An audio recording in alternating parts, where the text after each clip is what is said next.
36 वर्षमा 30 पटक सरकार परिवर्तन, तर अनुहार ती नै, प्रवृत्ति उही। के हामीले लोकतन्त्र ल्याएको नेताहरूलाई आलो पालो प्रधानमन्त्री बनाउनु मात्रै हो?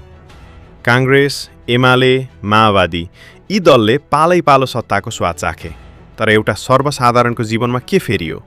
महँगी, बेरोजगारी कि खारीको भिजा?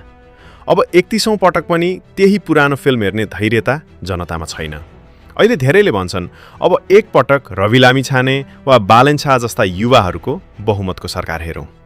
के यो भन्नु गलत हो?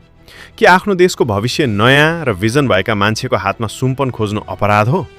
पक्कै होइन। परिवर्तन आफै आउँदैन, परिवर्तन रोज्नुपर्छ। पुरानालाई सम्मान, तर नयाँलाई स्थान। यही नै आजको आवश्यकता हो।